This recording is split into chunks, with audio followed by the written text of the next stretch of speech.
정 PD의 비밀 야담. 대감을 살려낸 처녀. 땅비야, 한밤중에 아버지 방에는 왜 갔다 온 것이냐? 너 왜 이렇게 늦게 나온 것이냐? 내 너를 기다리느라 눈이 빠지는 줄 알았다. 아이고, 도련님이 왜 지를 기다린대요. 그리고 대감마님이랑 있던 건 대감마님이 아무한테도 말하지 말라고 했구먼요. 뭐라고? 지방 그것이 무슨 말이냐? 둘이 무슨 일을 했길래? 아버님이 왜 아무한테도 말하지 말라고 한 것이냐? 지가 거까진 모르겠고 기양 누구한테라도 말함은 큰일 난다 했구먼요. 그렇게 말하니 더욱 궁금해지는구나. 나한테만 살짝 이야기해주면 안 되겠느냐? 아, 안 되는구먼요. 암태도 말 안 한다고 단단치 약조했구먼요. 허허, 땅비야? 네가 세상에 둘도 없는 효녀라고 들었다? 이거 도라지엿인데 이거 줄 테니 소석기 갖다 주어라. 아니 소석기가 아니라 네 아비 갖다 주어라. 그리고 아버지 방에서 무슨 일이 있었는지 나한테만 살짝 말해다오. 내 아무한테도 말 안 한다고 약조하마. 아이고, 도련님이 지한테 엿먹으라고 주시는 거예요? 귀한 도라지엿을 주시다니 고맙구먼요. 오래 묵은 도라지는 산삼만큼 몸에 좋대는디 울 아버지가 엄청 좋아하겠구먼요. 근디 울 아버지는 소석기가 아니구먼요. 소석기는 소새끼란 말이람서요. 울 아버지는 소새끼가 아니라 사람이구먼요. 지도 땅에 쓰는 빗자로 땅비가 아니라 오오금이고요. 어쨌거나 이 엿은 고맙게 받을게요. 엿은 사람인 울아버지가 엄청 좋아하니께요. 그람은 대감마님의 비밀을 도련님께만 살짝 말해줄 테니께 지을대로 아무한테도 말하면 안 되는구먼요. 알았지요? 오냐? 자, 알았으니 어서 말해보거라. 대감마님한테는요, 외눈박이 물괴기가 한 마리 있대요. 조상대대로 내려오는 아주 귀한 거래요. 근데 그것이 요즘 힘이 없어서 비실비실 죽으려고 한다는구먼요. 그래서 지보고 그 물괴기 살려낼 방도를 알아보라 하셨구먼요. 만약에 그 물괴기를 살려내면 지 소원을 하나 들어주기로 약조했구먼요. 그거 이상하구나. 아버님 방에 외눈박이 물고기가 있다고 했느냐? 그런데 나는 왜 지금까지 그것을 못 봤단 말이냐? 땅비야, 너는 그 외눈박이 물고기를 보았느냐? 아직까지 지도 못 봤구먼요. 물괴기 살려낼 방도를 알아내면 언제든지 찾아오라고 하시긴 했는디 그것이 뭔지는 여저까지도 잘 모르겠구먼요. 의원도 아니고 어부도 아닌 지가 죽어가는 물괴기를 모원수로 살린대요? 안 그려요, 도련님. 근디 도련님은 이 한밤중에 왜 지를 찾으셨어요? 응? 그것이 땅비야. 네 나이가 올해 몇이더냐? 도련님, 지 이름은 땅비가 아니라 오금이라니께 왜 자꾸 땅비라고 하는 거예요. 그리고 지 나이는 왜요? 올해로 16인디요. 16이라? 한창 이쁠 나이로구나. 땅비야. 아니 오금아, 이리 와 보거라. 내 오늘 네 머리를 올려주고 싶구나. 이잉? 아니 도련님이 남사시럽게 왜 지 머리를 올려준대요. 그리고 지는 벌써 아니 그것이 아니고 아무튼 왜 도련님이 지 머리를 올려주냐고요. 어허? 나는 네 주인이다. 주인이 오라면 올 것이지 뭔 앙탈인게냐? 하이고 도련님, 지 아버지가 노비인 것이지 지는 지을대로 노비가 아니구먼요. 그러니께 도련님은 지 주인이 아니라고요. 지를 노비 마냥 맘대로 할 생각은 하덜 마셔요. 지는 이 집 노비 땅비가 아니라 오금이여요. 오금이. 그래, 오금아. 알았어. 내가 이제 너를 땅비라고 부르지 않을 테니 어서 이리 와 보거라. 내 오늘 네 머리를 정말로 올려주고 싶구나. 도련님이 참말로 즘잔치 못하게 왜 이런데요. 지는 이 집 노비가 아니라니께요. 참이 이런 요상한 계집을 보았나? 노비 문서에 분명 네 아비 소석기랑 소석기 여식 땅비가 노비라고 써있던데 무슨 뚱딴지 같은 말을 하는 것이냐? 그나저나 땅비야? 사람들이 너를 땡비라고 부르던데 네가 이렇게 벌처럼 톡톡 쏘아붙여서 땡비인 것이냐? 톡톡 쏘아붙이니 내가 더 안달이 나는구나. 천하일색 땡비야. 어서 이리 와보거라. 내가 지금까지 많은 여자들을 보아왔지만 너처럼 이렇게 이쁘고 상큼한 여자는 처음이구나. 너는 어쩜 이리도 곱단 말이냐? 앙탈 그만 부리고 어서 이리 와보거라. 아이고, 도련님. 앙탈이 아니라 사실을 말씀드리는 거예요. 노비문서에 뭐라고 써 있는지는 모르겠지만 다시 한번 말씀드리면요. 지는 즈을대로 노비가 아니니께 도련님 청을 들어줄 수가 없구먼요. 허허, 땡삐야.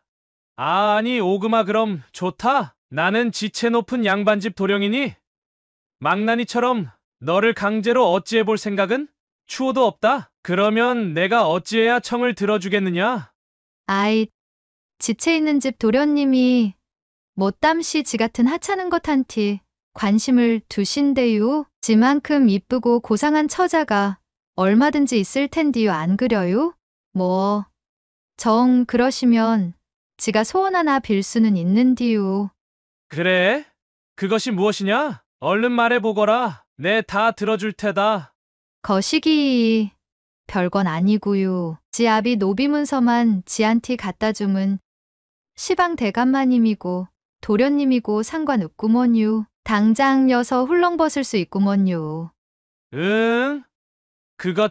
그것은 쪼까 거시기한디. 노비문서는 아버지가 갖고 계셔서 내가 함부로 할 수 있는 것이 아니다. 너는 얼굴도 이쁘지만 어쩜 이리도 똑부러지는 것이냐?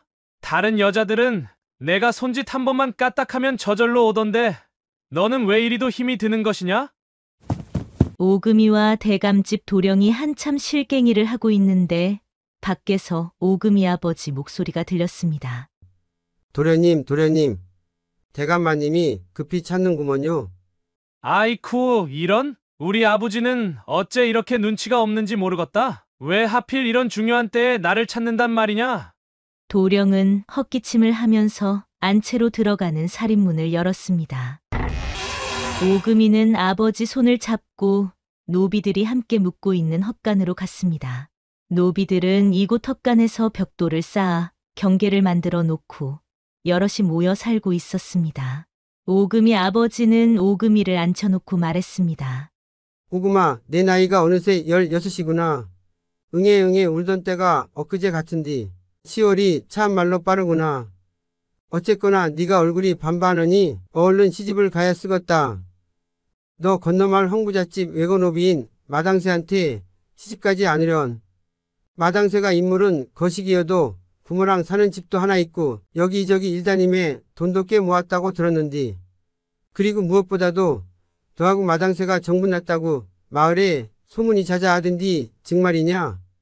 이 예비는 마당새가 착하고 튼튼하고 하니께 사이로서 맘에는 든다. 그러니 하루라도 빨리 물 떠놓고 식을 올리자꾸나. 아버지, 지가 어떻게 아버지 혼자 두고 시집을 가나요? 아버지가 지를 어떻게 키웠는디요? 갓난애기인 지를 젖동량 시킨다고 여기저기 돌아댕겼다고 들었구먼요. 지는 평생 아버지 모시고 이렇게 살 거예요. 시집은 즈을대로 안 갈 거예요. 오금아, 사람들이 너를 세상에 둘도 없는 효자라고 하던디 이아비는 말이여. 너를 시집 보내는 게 소원이다. 효자 오금아, 아비 소원을 들어주면 안 되겠냐? 네가 시집을 가야 아비도 거시기 뭐냐 맘 놓고 장가라도 갈 것 아니냐?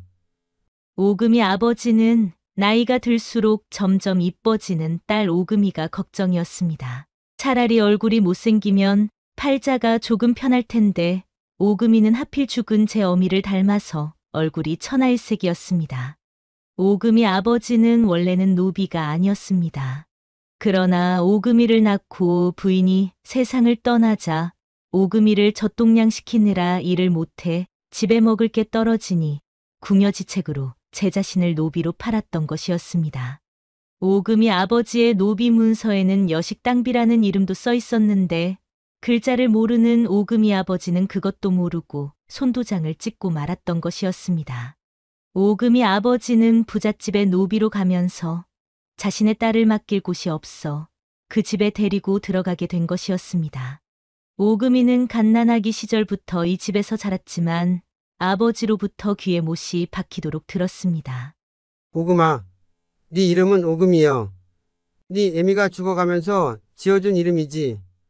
아비가 비록 이 집에 노비로 팔려왔다만 너는 절대로 노비가 아니여. 알았지? 아버지, 알았구먼요. 근데 왜 사람들은 지를 땅비라고 부르며 노비 취급하는 거예요? 그거는 네가 이쁘니께 탐이 나서 그런 것이여.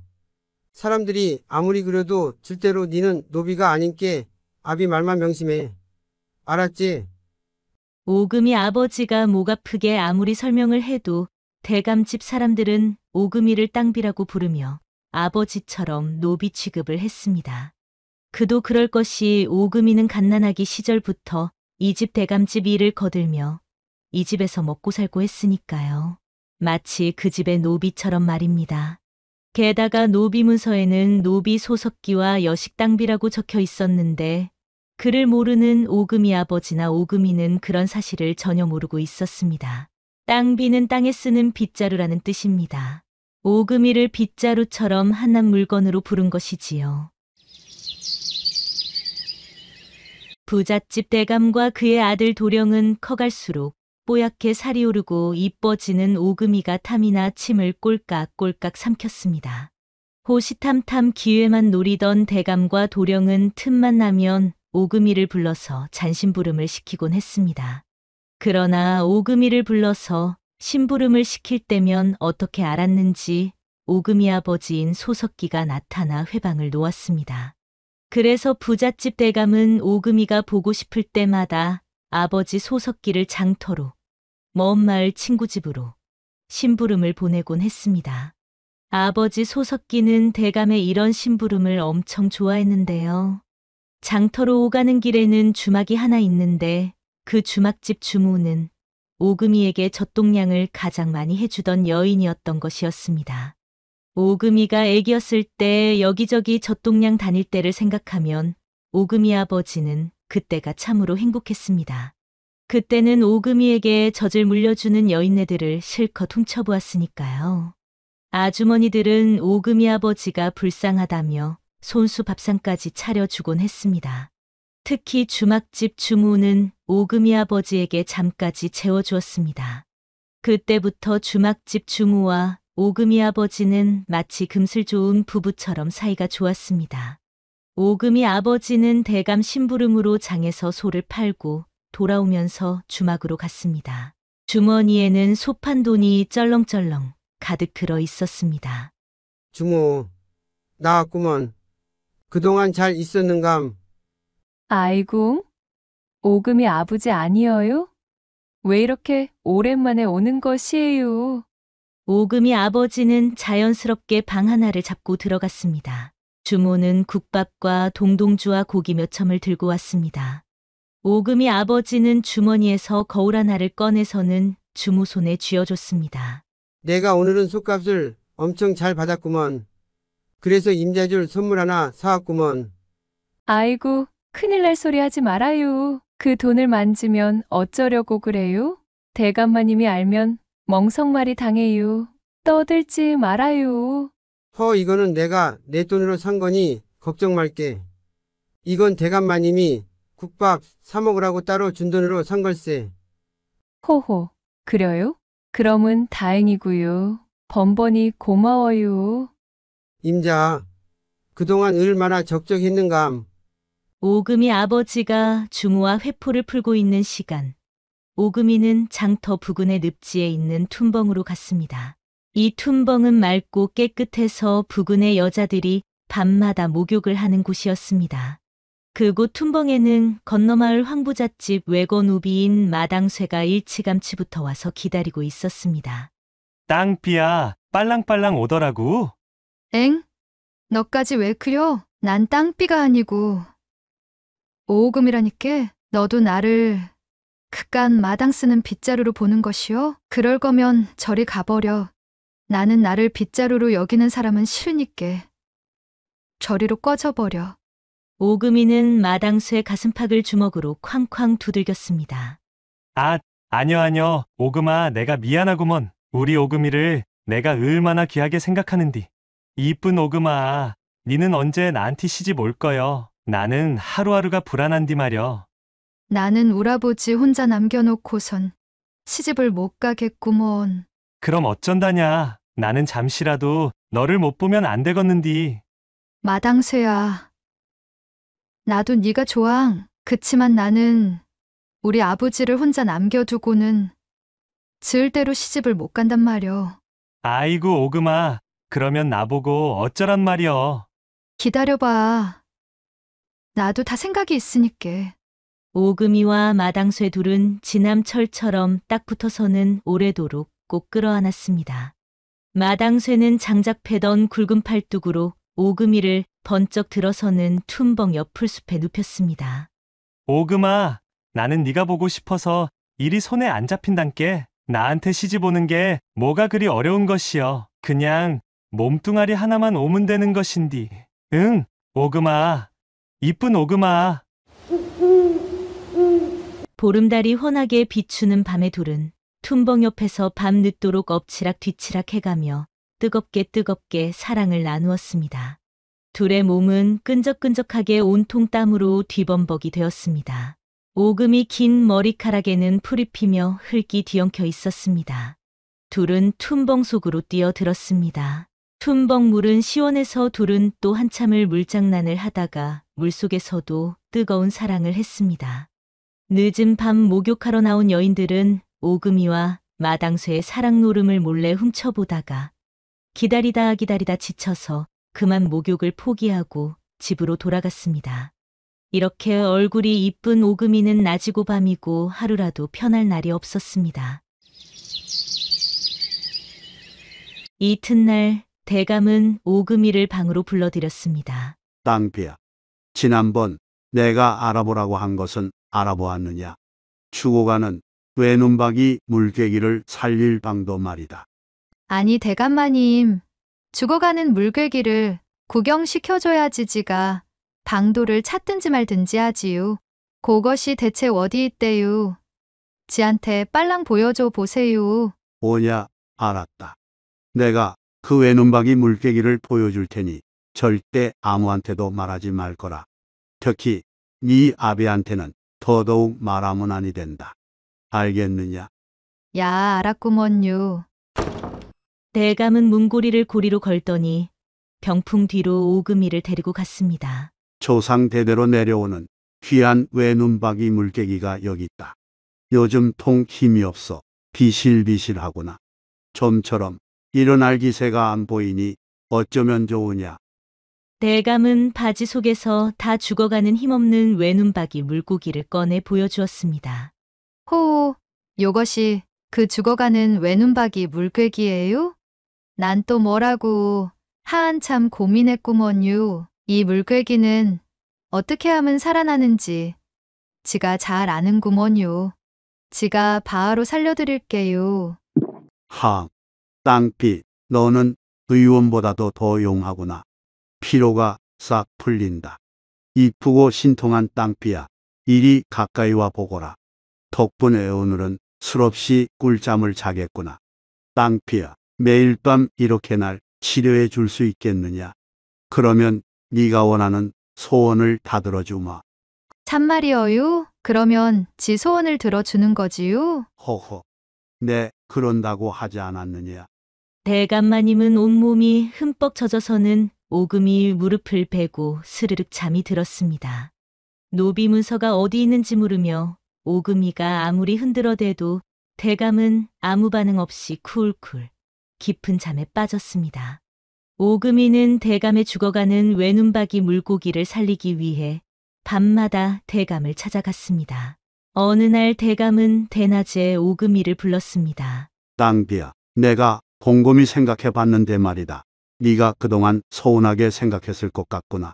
하루 이틀도 아니고 오래도록 정을 주고서는 나몰라라 했으니 그동안 얼마나 야속하였느냐. 그래서 하는 말인데 너 내 소실이 되지 않겠느냐?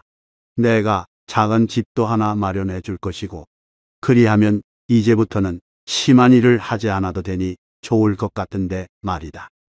아이고, 대감마님 소실이라뇨. 당치도 않구먼요. 안방마님이 알면 지는 맞아 죽는구먼요.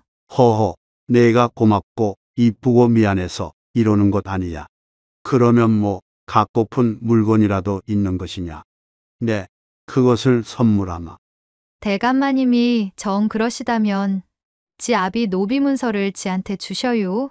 지는 그거 말고는 소원이 없구먼요. 그건 아니 된다. 소속기는 일도 잘하고 내가 가장 아끼는 물건인데 어찌 그것을 달라는 것이냐? 내 그것만 빼고 다른 것을 다 주마. 대감마님, 다른 것은 싫구먼요. 지 아비 노비 문서를 주세요. 지는 대감마님 댁 노비가 아닌디 지도 노비로 돼 있다면서요. 지는 그거만 원해요. 다른 거는 다 필요 없구먼요. 네가 아무리 사정해도 그것은 안 된다. 대감마님은 오금이의 부탁을 거절했습니다. 그 후 오금이는 대감마님이 부르면 이 핑계 저 핑계 대고 사랑방에는 얼씬도 하지 않았습니다. 사실 오금이가 노비 문서에 땅비로 되어 있기는 하지만 대감도 집안 사람들도 오금이가 노비가 아니란 사실을 알고 있었습니다. 그렇기에 대감은 오금이를 강제로 부를 수는 없었습니다. 어느 날 오금이는 대감 방으로 스스로 찾아갔습니다. 아니 이게 누구냐? 땅비로구나. 네가 어쩐 일이더냐? 땅비야, 당장 이리 와보거라. 내 그동안 너를 안고 싶어서 잠이 오질 않았단다. 어여 이리 와보거라. 아이고 이런 참 곱게도 생겼구나. 내 그동안 다른 놈이 너를 넘볼까봐 얼마나 몸이 달았는 줄 아느냐. 게다가 내 외눈박이 물개기는 다시금 이렇게 풀이주고 주고하고 있지 않느냐. 어서 내 물개기를 다시 팔딱팔딱하게 살려주거라. 대감마님, 오늘은 그 물개기 살려줄 생각이 요매엔치도 없구먼요. 오늘 지가 이리로 온 것은 대감마님께 작별 인사를 하러 온 거구먼요. 지는 건넌마을 황부잣집 애거노비인 마당새와 혼인하기로 했구먼요. 무슨 소리를 하는 것이냐? 혼인이라니 그건 말도 안 된다. 너는 나의 노비 땅비란다. 네 아비가 이렇게 손도장을 찍지 않았겠느냐? 무슨 말씀이세요? 지는 아버지한테 분명 지는 노비가 아니라 들었구먼요. 대감은 노비 문서를 오금이 앞에 흔들어 보였습니다. 어떻게 하면 네가 혼인을 하지 않겠느냐? 이 노비 문서를 너한테 주면 마당새한테 시집을 안 가겠느냐? 이깟 노비 문서 내 당장 너한테 주마. 대감마님 참말이세요? 지한테 정말로 지 아버지 노비 문서를 주실 건가요? 내가 마당새한테 시집을 가버린다면 내 아비 노비 문서가 무슨 소용이 있겠느냐? 있다. 여기 있다. 고맙구먼요, 대감마님. 오늘은 고 외눈박이일 물개기를 더 싱싱하게 파닥파닥 살려볼게요. 대감은 오늘도 흠뻑 젖은 몸으로 오금이 무릎을 베고 깊은 잠에 빠졌습니다. 대감이 잠이 든 것을 확인한 오금이는 노비 문서를 촛불에 태웠습니다. 그리고는 그 길로 보따리를 안고 아버지와 함께 대감마님 집을 나갔습니다. 그 뒤를 마당쇠가 지게에 바리바리 짐을 지고는 뒤따라갔습니다. 오늘 들려드린 이야기는 조선시대 세종임금 시절 세종시 조치원에 살았던 천하일생 노비, 땅비라고 불렸던 오금소 설화를 각색한 이야기입니다. 동국 여지승남과 목민심서에 연기영감 허만석이란 인물이 올라가 있는데요. 오금이는 그 현감과 관련이 깊은 세종 지역의 설화 속 인물입니다. 허만석은 장마 때면 물이 넘쳐 마을이 침수되는 이곳에 제방을 쌓은 공적으로 이름이 올라간 인물입니다. 오늘 들려드린 이야기는 허만석이 제방을 쌓으면서부터 시작하는 이야기입니다. 1427년 세종 9년 7월 21일 세종임금은 연기영감 허만석에게 가뭄으로 먹을 것이 궁한 백성들을 구제하라고 명을 내립니다. 장마 때면 물이 넘쳐서 애써 지은 농작물이 다 떠내려가고 비가 안 오는 가뭄 때에는 농작물이 말라 죽어서 먹을 것이 없던 백성들은 굶기 일쑤였습니다. 그래서 오금이 아버지처럼 스스로 노비로 팔려가는 사람이 많았습니다. 이것을 자매문기라고 합니다. 먹고 살 길이 막막했던 조선시대에는 그래서 노비가 상당히 많았습니다. 인구의 절반 이상이 노비였다고 합니다. 오금이 아버지는 말의 3분의 1 가격인 150필에 스스로 자신을 팔고 소석기라는 이름 옆에 오른쪽 손도장을 찍었습니다. 영화나 사극에서 나오는 이 당시 노비들의 이름인 갑순이, 돌쇠, 마당쇠, 언년이, 갓난이는 아주 귀한 대접을 받은 노비입니다. 대부분은 동물처럼 여겨서 동물 이름인 강아지, 도야지, 송아지, 망아지, 소새끼, 버러지 등으로 불렀습니다. 심지어는 개똥이, 소똥이, 말똥이도 부족해 개불알, 소불이, 개조지 등으로도 불렀습니다. 아무튼 세종임금의 명을 받은 허만석은 현재 세종시 조치원과 충북 청주와의 경계인 조천에 제방을 쌓는 공사를 실시하였습니다. 그래서 가뭄으로 농사를 지을 수 없는 논에 물을 댈 수 있게 했는데요. 그런데 조천에 제방을 쌓다 보니 물길이 엉뚱한 곳으로 흘러서 지금의 조치원 시장 부근에는 여기저기 늪지가 생겨나기 시작했습니다. 늪지에는 또 연꽃이 피어서 배가 고픈 백성들은 연꽃 뿌리를 캐서 먹기도 했는데요. 조선시대에 생겨난 늪지는 일제 강점기까지도 있었는데 이곳에 철도가 생기면서부터 사라지게 되었습니다. 철도역이 생기고 주변에 시장이 생긴 거지요. 오금소의 원래 설화는 오금이가 툰벙이에 몸을 던지는 슬픈 이야기입니다. 오금소라 하기도 하고 땅비 툰벙이라고도 하는데요. 사람들은 오금이가 불쌍했는지 각종 이야기를 통해서 오금이를 살려내고 또 어떤 이는 오금이를 시집 보내기도 합니다. 이 오금소는 1920년대 초반까지 원형을 유지하고 있었습니다.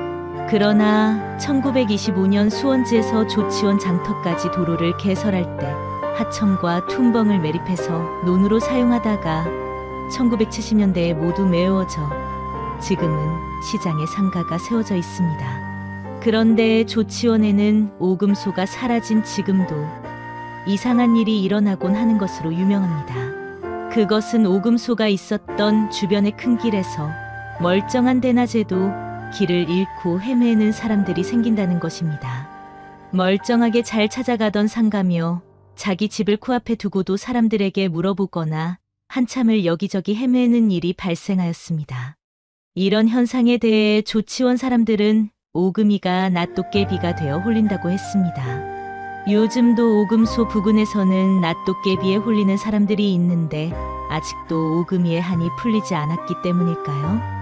지금도 조치원 오금소가 있던 부근에서 길을 잃고 헤매다 왔다고 하면 오금이한테 홀렸냐 하거나 오금이 낫도깨비한테 홀렸냐라고 말합니다. 얼굴이 이쁜 오금이 이야기는 여기까지입니다. 이야기 들어주셔서 감사합니다. 그럼 다음 화에서 만나요.